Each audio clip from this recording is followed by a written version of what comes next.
जी नाजरीन आदाब। मैं इरफान आरिफ हाजिर हूँ आज एक नए मेहमान को लेके आपके रूबरू। सबसे पहले तो ताखीर के लिए माजरत चाहते हैं क्योंकि टेक्निकली कुछ हर दिन प्रॉब्लम होती रहती है और जिसकी वजह से आज भी हम 20 मिनट देरी से आपके साथ जुड़ पाए हैं। सबसे पहले तो मैं नाजरीन आपको बताता चलूं कि आज हमारे साथ इस प्रोग्राम में बतौर मेहमान मारूफ उर्दू शायर मोहतरम इफ्तिखार रागिब साहब हैं। यूं तो इस वक्त वो कतर में मुकीम है, लेकिन उनका ताल्लुक हिंदुस्तान के गोपालगंज इलाका से है जो बिहार में वाक़ा है। और उर्दू दुनिया बिलखसूस शेरी दुनिया बखूबी इन्हें जानती है कि जिन्हें हम इफ्तिखार आलिम कहते हैं। इफ्तिखार आलम जो है वो इफ्तिखार रागिब के नाम से किस कदर मशहूर व मारूफ है। पेशे से ये एक इंजीनियर है, लेकिन आप देखिए कि अदब से इनका लगाव किस कदर है कि अब तक इनके 5 शेरी मजमूए जो है वो मंजर आम पर आ चुके हैं। ये आप अपनी कहानी बताएंगे, लेकिन मैं आपको बताता चलूं कि अब तक जो इनके 5 शेरी मजमूए मंजर आम पर आए हैं उनमें अ, लफ्जों में एहसास, ख्याल चेहरा, गजल दरख्त, यानी तू, कुछ और। तो नाम ही देखिए आप कि कितने खूबसूरत, गजल का शायर ही ऐसे नाम जो है वो रख सकता है। तो बहरहाल सबसे पहले मैं आज के मेहमान मोहतरम इफ्तिखार रागिब साहब आपका इस्तकबाल करता हूँ, आपको खुश आमदीद कहता हूँ कि आपने इस मसरूफ तरीन जिंदगी के चंद लम्हात जो है तहरीक बकाए उर्दू को नवाजे। आज आप हमारे दरमियान हैं, मैं आपका इस्तकबाल करता हूँ तहरीक की तरफ से। अपनी जी बहुत शुक्रिया। मैं आपके आपको और अब तमाम सुनने वाले अहबाब को की खिदमत में सलाम पेश करता हूँ। अस्सलाम वालेकुम, आदाब। अ, मुझे ये बड़ी शुक्रिया। खुशी की बात जैसा कि मौका दिया है। जी, जी तो मैं आपको बताता चलूं कि हमारा प्रोग्राम अल्हम्दुलिल्लाह क्योंकि मुंतज़िर रहते हैं हमारे नाजरीन भी, तो अभी हम प्रोग्राम की इब्तिदा कर रहे हैं। आपसे पहला सवाल करेंगे, लेकिन उससे पहले आपको बता दें कि डॉक्टर अंबर आबिद जो है वो आपको इस्तकबाल कह रही हैं। मोहम्मद उमर बहुत फारूक साहब शुक्रिया। आपको इस्तकबाल कह रहे हैं। तो इसी तरह कुछ और नाज़रीन हमारे साथ हैं, ये आप स्क्रीन पे देखते रहेंगे। तो मैं चाहूंगा कि सबसे पहले आप हमें बताएं कि आप अपने इब्तदाई तालीमी और तरबियती मराहिल जो हैं वो कब, कहाँ, किस तरह से तय किए हैं, और ज़िंदगी का ये जो सफ़र आपका इस वक्त कतर तक पहुंचा है ये रूदार। लेकिन सबसे पहले आपने इब्तदाई जो तालीमी और तरबियती मराहिल हैं वो कैसे और कब जो है तय किए। जी बहुत बहुत शुक्रिया। जैसे कि आपने बताया कि मेरा ताल्लुक गोपालगंज से है, बिहार का एक ज़िला है। तो बचपन का मेरा समझिए कि 3 साल से 8 साल तक की उम्र का जो था मौका, जो बचपन, उसमें मैं नानिहाल में था। मेरी जो इब्तदाई परवरिश नानिहाल में हुई और वहीं से मैं तालीम भी मेरी वहीं से शुरू हुई। और वहाँ जो माहौल था उसका असर मेरी ज़िंदगी पे बहुत गहरा पड़ा। मेरे ख़ास तौर से मेरे नाना जान और मेरे मामू वगैरह का जो था, एक जो मैं समझता हूँ कि जो एक शख्सियत पे जो जो कुछ भी है वो समझिए कि उनकी छाप है जो मेरे अंदर कुछ आई है। और उसके बाद फिर मैं 8 साल से 16 साल की उम्र तक अपने गांव, अपने तारिहाल में था। और वहां से मैट्रिक करने के बाद पटना गया। पटना से साइंस में दाखिला हुआ मेरा कलर कॉलेज ऑफ कॉमर्स में। और वहां से 12th पास किया। और 12th करने के बाद फिर मैथमेटिक्स से मैं ग्रेजुएशन कर रहा था। उसी दौरान इंजीनियरिंग में दाखिला हो गया जामिया मिलिया इस्लामिया में। और वहाँ से मैं 98 में 94 में दाखिला हुआ था और 98 में मैं वहाँ से पास आउट हुआ। और शायरी का जो आगाज़ है वो समझिए कि एक तरह से बचपन से नज़में पढ़ने वगैरह का शौक था, नगमे गाने और इस तरह की चीज़ें। उस तरह से एक ज़हन की मौजूनियत हो गई थी। और 8वीं जमात से मैंने कुछ गज़लों पे या फिल्मी नगमों पे, समझिए कि उसी धुन पे कुछ लिखने का मैंने उस वक्त तक मैंने किसी शायर को, जिंदा शायर को नहीं देखा था कि शायर होते कैसे हैं। मैं समझता था कि शायर सिर्फ किताबों में ही होते हैं, लेकिन फिर भी मैं कुछ लिखना मैंने शुरू कर दिया था। और उसी दौरान ये हुआ कि वहाँ रमज़ान के महीने में रमज़ान के तराने गाने का एक रिवाज था, तो उसमें हम लोग, मैं शरीक होता था। तो एक साहब, पहली बार हमारे इलाके में एक शायर हैं, उनसे हमारी मुलाकात हुई, हाशमी साहब। तो उनसे वो इत्तेफाक से मेरे वालिद मोहतरम के कभी के दोस्त निकल गए, तो मुझे बड़ी मोहब्बत और शफकत से वो मुझे लिख करके तराने देते थे और हम लोग गाते थे। बाद में हमने सोचा कि अब इतनी बड़ी गर्मी का ज़माना था, वो मई और जून वगैरह का उस वक्त, रमज़ान, तो इतनी गर्मी में जाते हैं, कुछ खुद ट्राई करके देखते हैं। तो खुद कुछ रमज़ान के तराने लिखे और वो बहुत पसंद किया दोस्तों ने। तो इस तरह से आगाज़ हुआ और फिर शायरी करनी 8वीं जमात से मैंने शायरी किया। फिर मुझे लगा कि मैं कुछ लिख सकता हूँ। तो 9वीं क्लास में मैं आया तो मैंने अपने लिए तखल्लुस में देखा कि शायर के लिए तखल्लुस भी ज़रूरी है।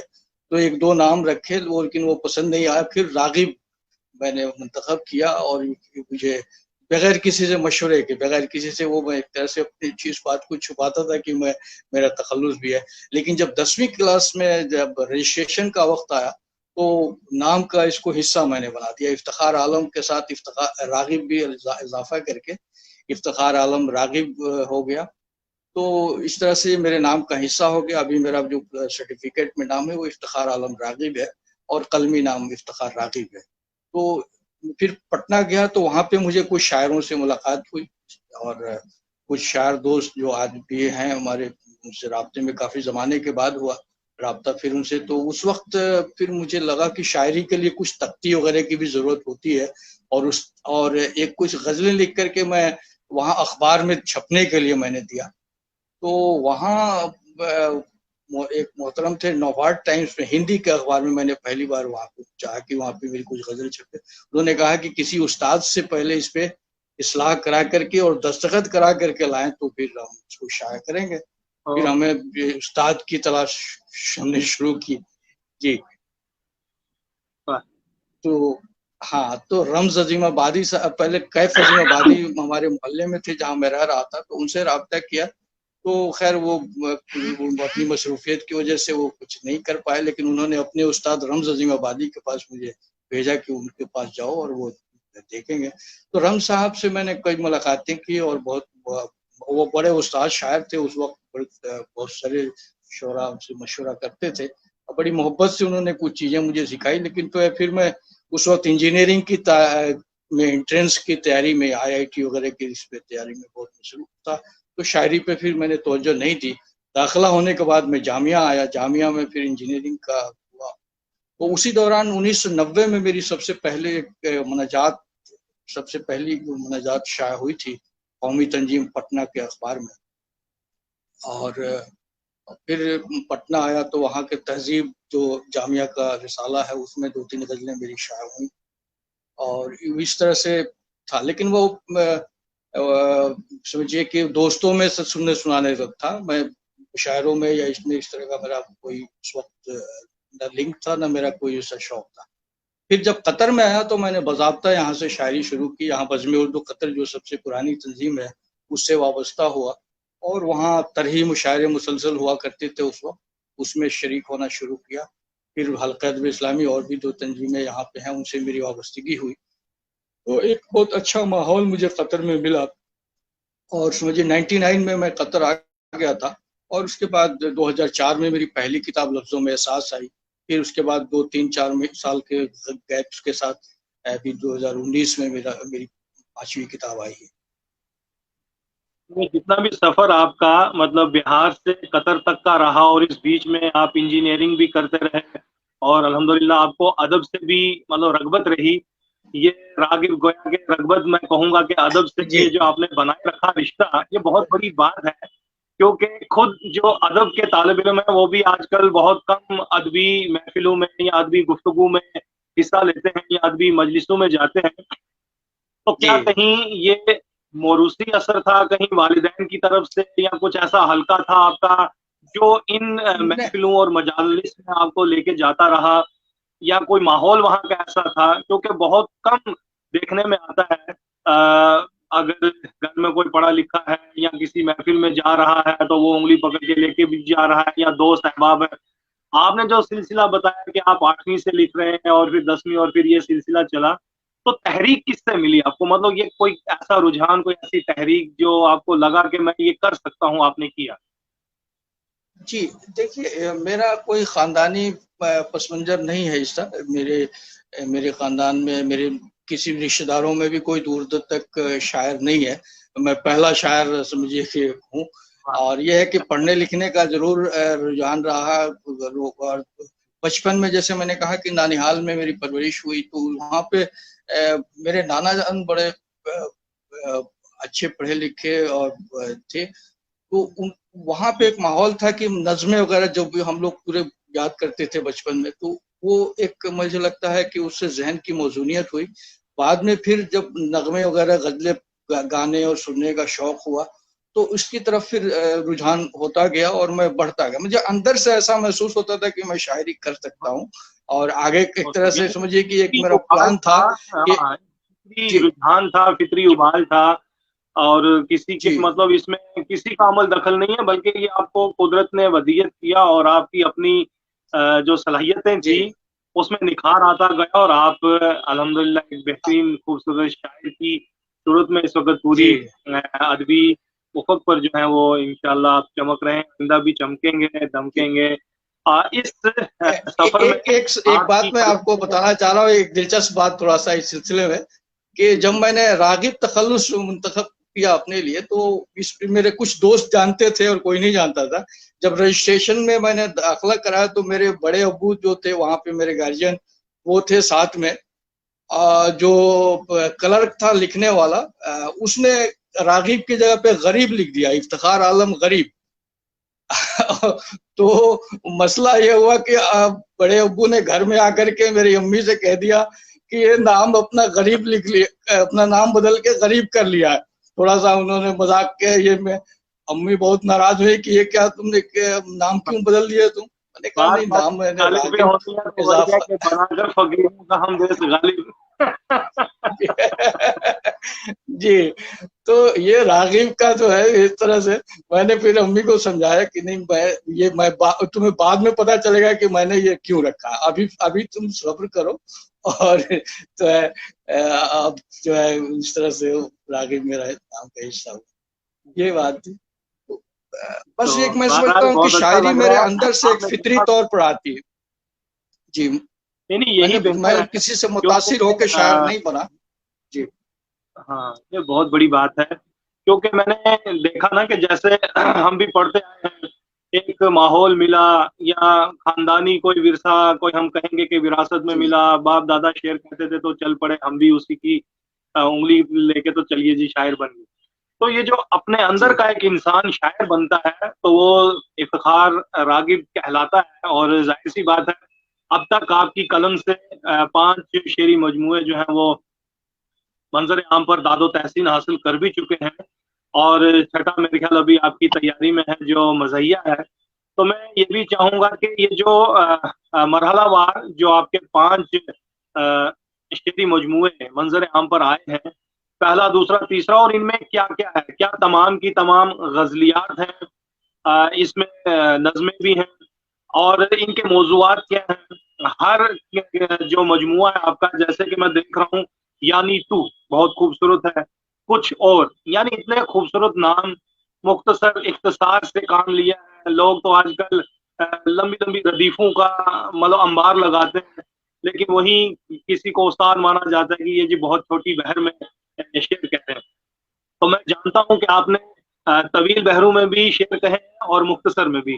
तो ये जितनी भी आपकी तख्लीक़ात अभी तक मंज़र आम पर आई हैं, तो इनके मौज़ूआत क्या हैं? और इन तमाम किताबों के अंदर क्या सिर्फ़ ग़ज़लें हैं या कुछ नज़्में भी हैं? हमारे नाज़रीन को भी बताएँ, और ये किस तरह से मरहलावार मंज़र आम पर आई हैं? क्या इनमें कोई दिक्कत तो नहीं आई? और क्या किसी ने कोई हेल्प की? कोई इमदाद किसी तरह का ख्याल में, सोच में, जहन में, दिल में, दिमाग में कोई रुझान पैदा किया किसी ने? जी। जी, देखिए, ये मेरे जो पांचों मजमूए कलाम आए हैं अब तक, वो सारे गजलों के हैं, सब में गजलें ही हैं। पहला मजमुआ कलाम लफ्जों में एहसास, जिसमें मैंने 101 गजलें शामिल करने का इरादा किया था, लेकिन वो किताब इदारा अदब इस्लामी से शाया हुई थी। उस वक्त इंतजार नईम साहब उसके जनरल सेक्रेटरी थे, उन्होंने उसको शाया किया वहां से। तो उस वक्त उन्होंने 3 गजलें उसमें से निकालने का मशवरा किया, जो मैंने उसमें से निकाली। तो इस तरह से 97 गजलें। और गजलें मतलब कि उसमें हम मैं कहूँ कि एक हम्द है और एक नात है और एक मुनाजात है। ये भी गजल के ही फॉर्मेट में है, तो मैं उनको भी गजल ही के मतलब समझिए कि हमदिया गजल या नातिया गजल या हम ये समझ रहा हूँ, क्योंकि वो पैटर्न है, वो बिल्कुल गजल के। जो कुछ भी मैंने अब तक के पांचों किताबों में शामिल किया वो सारी गजलें हैं। लेकिन मैं नज़में भी कहता हूँ, मैंने नज़में कम कही हैं, कुछ पाबंद नज़में भी कही हैं, कुछ आज़ाद नज़में भी कही हैं, जो इंशाल्लाह आगे उनको मजमूए कलाम में मैं शामिल करूंगा। और उनके अलावा जो मौज़ूआत की जहाँ तक बात है, तो एक जैसे मैंने कहा कि मेरी जो असल शायरी शुरू हुई वो कतर आने के बाद 99 से, तो वहां से एक हिजर का सफर शुरू हो चुका था। तो आप देखेंगे कि वाह। लफ्जों में एहसास में एक अपनी मिट्टी से दूर, अपने चाहने वालों से दूर एक तड़पता हुआ इंसान आपको नजर आएगा। हर शेर में, हर वाह। गजल में आपको कुछ अशार ऐसे मिल जाएंगे जिसमें एक बेचैन सी रूह, एक समझिए कि वो एक मुस्तरिब एक रूह तरब है, नजर आए। एक तरब है, एक हिजर है, एक जुदाई है। जाहिर सी बात है। जी, तो वो सिलसिला चलता रहा। गजल दरख्त के बाद, सॉरी, लफ्जों में एहसास के बाद ख्याल चेहरा में भी वही बात रही। आगे भी जो ज्यादा कोई चीजें खास महजरी जो कोई खास एहसास थे। चेहरा था जो ख्यालों में आ रहा था, माजरत से मतलब, क्योंकि आप कतर में हैं और ये किताब बन रही है, फिर आपने नाम भी वैसा ही है, ख्याल चेहरा। तो कोई चेहरा जो जी, आपको याद आ रहा हो, चाहे वो खैर खुलियान का हो, चाहे वो घर का, कुछ ऐसा जो आज आप बताना चाहें तो? जाहिर है। देखिए, वैसे तो ख्याल चेहरा वो ख्याल का चेहरा है, लेकिन अब ख्याल में कौन चेहरा है, अब ये बात है। तो आप कहेंगे, जाहिर है कि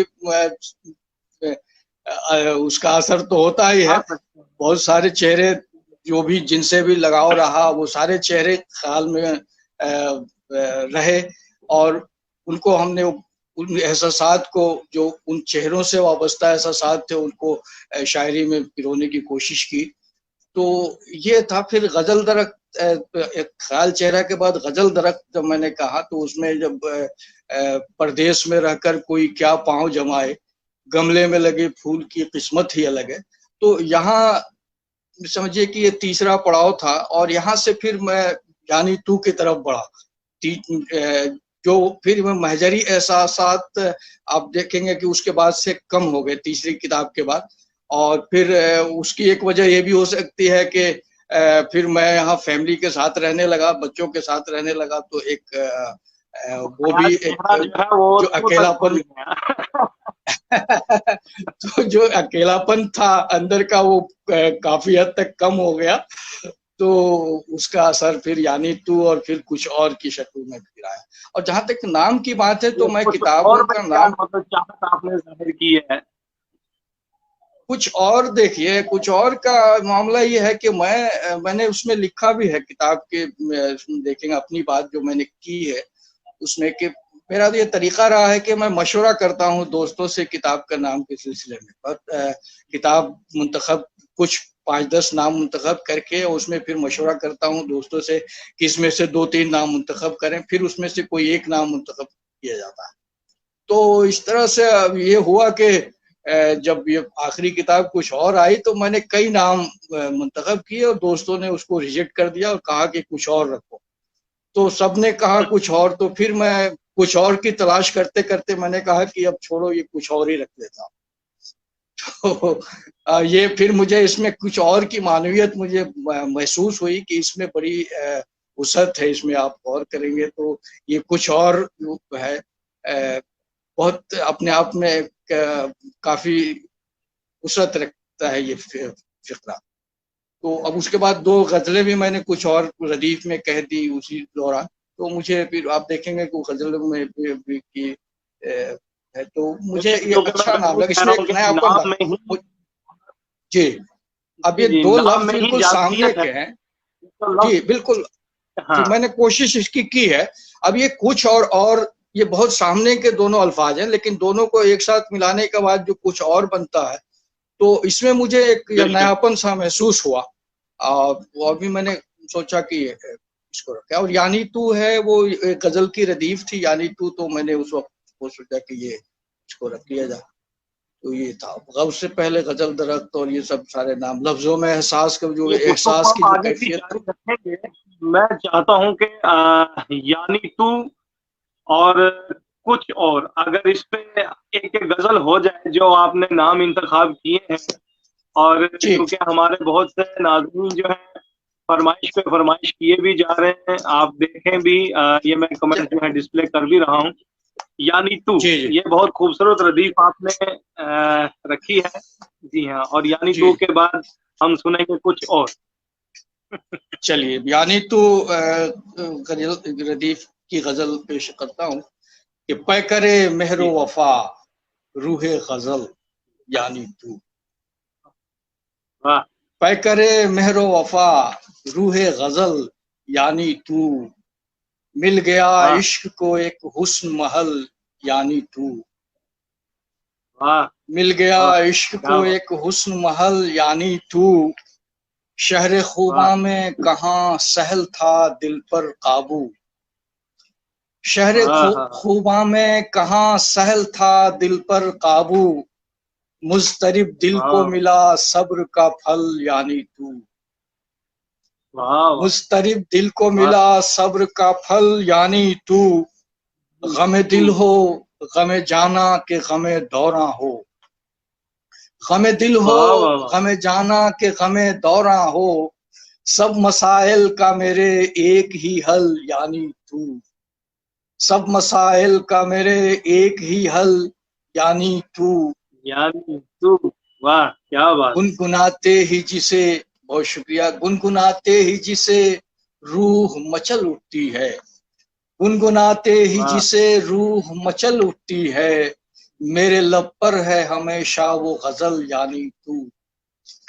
वाह मेरे वाह लब वाह पर वाह है वाह, मैंने हमेशा लगता है, वो गजल, यानी तू। यानी, और ढूंढ कर वाह लाऊं कोई तुझसा कहां से आखिर। ढूंढ वाह कर लाऊं वाह कोई तुझसा कहां से आखिर। एक ही वाह शख्स है बस तेरा बदल, यानी तू। एक वाह ही वाह शख्स वाह, है एक ही बस तेरा शख्स बदल, यानी तू। यानी तू, और बहुत बहुत वाह, शुक्रिया। और प्यास की जद में मोहब्बत का शजर, यानी मैं। प्यास हाँ की हाँ जद में मोहब्बत का शजर, यानी मैं। जिस पे बरसा वाह, न कभी प्रीत का जल, यानी तू। जिस पे वाह, बरसा न कभी प्रीत का जल, यानी तू। यानी, और मख्ता है कि कल्ब रागिब में अजब शान से है जलवा फगन।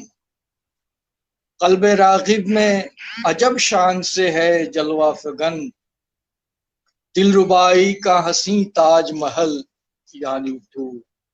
दिलरुबाई वाह का हसी वाह, ताज महल, यानी तू। पै करे मेहरो वफा रूहे गजल, यानी तू। मिल गया इश्क को एक हुस्न महल, यानी तू। और वाह। आपने आपके। देखा होगा कि ये सरापा गजल जो है, यानी जी, मतला से मक्ता तक जितने भी अशार आपने पढ़े हैं, मैं कितनी स्पीड में अपने नाजरीन की वाह वाह जो है वो आप तक पहुंचाने की कोशिश कर रहा था, क्योंकि बहुत स्पीड जी, में आपके हर मिसरे पे शेर तो शेर है, चाहे वो सबिया सुंबल साहिबा हों, अशफाक भट्ट साहब हों, नुसरत खान काजी साहब हों, फयाज खान साहब हों, दारक गिरी साहब हों, शबाब शमसी साहब हों, मोहम्मद उमर फारूक साहब हों, अनु अब्बास साहब हों, डॉक्टर अंबर आबिद साहिबा हों, मुश्ताक वानी साहब हों, हमीदुल्लाह खान साहब हों, लगातार आपको खूबसूरत दाद दी है, और जेन्युइन दाद मिली है, हकीकी दाद मिली है, दिल से दाद मिली है, क्योंकि अशआर के अंदर जो आपने रदीफ को उन तमाम तर मैं कहूँगा कि एहसासात और ख्यालात से जोड़ के यानी तू करके आपने पेश किया है कि तेरा बदल कोई नहीं सिवाय तुम्हारे, तो ये बहुत बड़ी बातें हैं। और मैं कहूँगा कि इसी यानी तू से हम आगे का सफर तय करते हैं कुछ और, जी, ताकि ये कुछ सिलसिला और थोड़ा और आगे।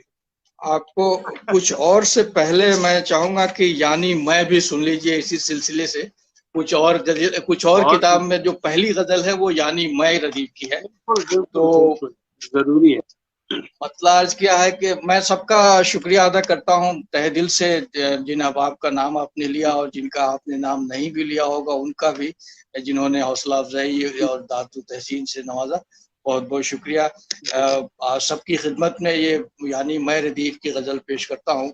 देखिए कि खिरद गजीदा जुनू का शिकार यानी मैं, खिरद वाह गजीदा जुनू का शिकार यानी मैं, मिला था गम को भी एक गम गुसार यानी मैं, मिला था गम वाह को भी एक गम गुसार यानी मैं, और मोहब्बतें न लुटाता तो और क्या करता, वाह वाह वाह, मोहब्बतें न लुटाता तो मोहब्बत और क्या और क्या। करता, मोहब्बतें न लुटाता तो और क्या करता, वफूर शौक का आईनादार यानी मैं, वफूर वाह शौक वाह का आईनादार यानी मैं। और ये शेर खास तौर से देखिए कि अजीम चाक पे थी इनकिसार की मिट्टी, अजीम चाक पे थी इनकिसार की मिट्टी, बना था कूदा कोई शाहकार यानी मैं, मैं वाह, बना था कूदा बहुत कोई शाहकार यानी मैं, और चमक रहा था मुआफिक तेरी तवज्जो के, वाह वाह, चमक चमक रहा रहा था था। मुआफिक तेरी तवज्जो के, खुलूसो मेहरो वफा का दयार यानी मैं, खुलूसो मेहरो वाह वफा का दयार यानी मैं, और मेरे खुदा नहीं थमता ये जुल्म का तूफान, मेरे खुदा नहीं थमता ये जुल्म का तूफान, और उसके सामने मुश्ते गुबार यानी मैं, और उसके वाह सामने वाह, मुश्ते गुबार यानी मैं, यानी और हुई थी जब भी तेरे इल्तिफात की बारिश, हुई थी जब भी तेरे इल्तिफात की बारिश, लहक उठा था तेरा लालाजार यानी मैं, लहक उठा वाह, था तेरा लालाजार यानी मैं, मैं और वाह, जहे नसीब हवादिस में भी नहीं टूटा, जहे नसीब हवादिस में भी नहीं टूटा, तेरा गुरूर तेरा इफ्तिखार यानी मैं, यानी तेरा वाह गुरूर वाह वाह तेरा इफ्तिखार वाह, यानी मैं, वाह, बहुत शुक्रिया। और है बहुत मुस्तकिल, बहुत शुक्रिया, है मुस्तकिल मेरे सीने में दर्द यानी तू, है वाह, मुस्तकिल मेरे सीने में दर्द यानी तू, यानी न रह सका तेरे दिल में करार यानी मैं, यानी न रह सका वाह, तेरे दिल में करार यानी मैं, और मकता है कि हर एक बात मेरी कर रहा था रद रागिब, हर एक हर बात एक मेरी बात कर रहा था रद रागिब, मेरे सुखन पे था कोई सवार यानी मैं, यानी मेरे सुखन हाँ पे था हाँ, कोई सवार यानी मैं, यानी खिरद गजीदा जुनू का शिकार यानी मैं, मिला था गम को वाह, भी एक गम गुसार यानी मैं। जी, बहुत शुक्रिया। तो कुछ और रदीफ की गजल पेश करता हूँ। जी जी देखिए, बिल्कुल। इसमें दो गजलें हैं लेकिन एक गजल मैं पेश करता हूँ फिलहाल। जी उनसे कहने की चाह थी कुछ और, वाह, उनसे उनसे कहने की कहने चाह की थी चाह थी कुछ कुछ और, और, उनसे कहने की चाह थी कुछ और, कह दिया मैंने आज भी कुछ और, कह दिया मैंने वाह आज भी कुछ और कुछ है जबान पर तेरी, और कुछ है जबान पर तेरी, कह रही है तेरी हंसी कुछ और, कह रही है वाह तेरी वाह हंसी कुछ और दिल बनाता है और मंसूबा, दिल बनाता वाह है और मंसूबा, पेश करती है जिंदगी कुछ और, पेश करती है वाह वाह जिंदगी वाह कुछ वाह। और। कितने पढ़िएगा पढ़िएगा। बहुत शुक्रिया। दिल बनाता है और मंसूबा, दिल वाह बनाता वाह है और मंसूबा, पेश करती वाह है जिंदगी कुछ और। वाह। अहले दानिश का फलसफा है अलग, अहले दानिश का पहले दा- फलसफा है अलग, अहले दिल की है आगही कुछ और, अहले दिल की है बेशक। आगही कुछ और। मुल्तफित उसकी, मुल्तफित और उसकी चश्मे वफा, मुल्तफित और उसकी चश्मे वफा, अब खुदी और बेखुदी कुछ और, अब खुदी और वाह बेखुदी कुछ और चश्मे वाह। बीना का नूर अपनी जगह, चश्मे बीना का चश्मे। नूर अपनी जगह, इल्म हिकमत की रोशनी कुछ और, इल्म बेशक। हिकमत की वाह रोशनी कुछ वाह और कुछ नहीं सुनना मुझको उनके खिलाफ, कुछ नहीं बे सुनना मुझको उनके खिलाफ, मत कहो मुझसे या अखी कुछ और, मुझ मत वाह कहो वाह मुझसे या अखी कुछ और कर लूं मैं नर्म दिल अपना। शेख खासतौर से देखिए कि और कर वाह लूं मैं नर्म दिल अपना, सीख लो तुम सितमगरी कुछ और, सीख लो वाह तुम वाह। सितमगरी कुछ और उसकी और सजधज भी है कयामत खेज, उसकी हाँ सजधज उसकी भी है सजदज कयामत खेज, मोहम्मद। कहर ढाती है सादगी कुछ और, कहर ढाती वाह। है सादगी कुछ और। कम न हो ताबे इज़्तिराब कभी, कम न हो ताबे कम। इज़्तिराब कभी, चाहिए दिल को बेकली कुछ और, चाहिए दिल को वाह बेकली कुछ और मक्ता वाह। यह है कि कब सुनाऊं उन्हें गजल रागिब, कब कब सुनाऊं। सुनाऊं उन्हें गजल रागिब, जाने कब आए पुख्तगी कुछ और, जाने कब वाह। आए पुख्तगी कुछ और। उनसे कहने बहुत की खूब। चाह थी कुछ और, कह दिया मैंने आज भी कुछ और। बहुत बहुत वाह। शुक्रिया। बहुत ही खूबसूरत कलाम है और इस कलाम को हम कुछ और भी सुनेंगे अभी, क्योंकि हमारे नाजरीन इंशाअल्लाह। बने हैं और मैं चाहूंगा कि जिस मौजू का आज आपने इंतखाब किया है वो अ, तमाम तर शोरा के लिए, बिलखसूस जो हमारे स्कॉलर्स हैं यूनिवर्सिटीज के अंदर उनके लिए, और जो असातिज़ा हैं जिनमें मैं खुद भी शामिल हूँ, ये बहुत ही अच्छा मौजू है।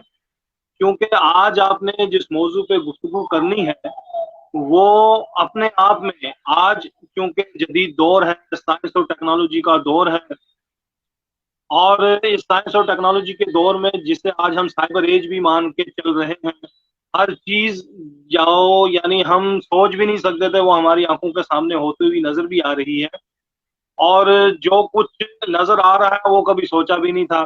तो ये तमाम तर चीजें जो पहलू बदलते जा रहे हैं वक्त और हालात के साथ, हमारे शायर अदीब जो नबर्द आजमा है, इन तमाम तर जी चीजों को मद्देनजर रखते हुए जिस मौजू का आज आपने इंतखाब किया है, यकीन जानिए बहुत दकीक है, इसमें फलसफा है, इसमें रियाजत है, बहुत मेहनत करनी पड़ी होगी आपको भी अल्हम्दुलिल्लाह। तो मैं चाहूंगा क्योंकि गालिब जैसे शख्स को आपने चुना है, जिसको तो समझने के लिए ही अब जाहिर सी बात है कि बहुत सी किताबों का निचोड़ हासिल करना पड़ता है, तब जाके कहीं हम गालिब को समझ पाते हैं। तो इस गालिब जैसे शख्स पे बात करना, और वो भी इस अंदाज से कि उनकी शेरी जितनी भी कायनात है उसके अंदर आपने साइंसी नुकात को उभारना है, या उनके तमाम तर जो अशार आपने आज मुंतखब किए होंगे उनके अंदर साइंस को आपने ढूंढना है।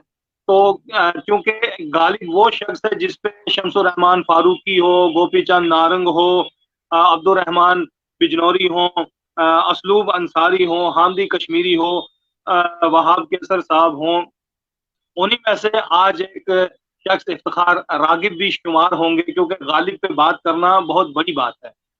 तो मैं चाहूंगा कि जहां अब्दुल रहमान साहब जैसे शख्स कहते हैं कि भाई दो ही मुकद्दस किताबें हैं, या तो वेद है या दीवाने गालिब है, तो उस दीवाने गालिब में आपने साइंसी नुकात को उभारना है।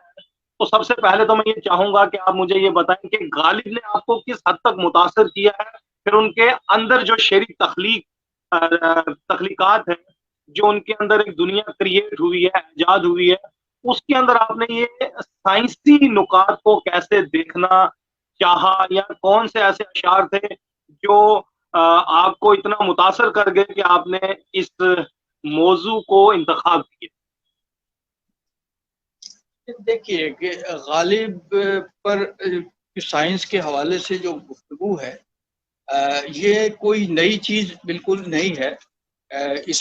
इस पे गुफ्तगू पहले भी होती रही है, लेकिन बहुत ही दबी अंदाज में या ढकी छुपे अंदाज में लोगों ने इस पर बात की है। शारहीन ने इसका जिक्र किया है, लेकिन बहुत वाज़ेह तौर पे नहीं।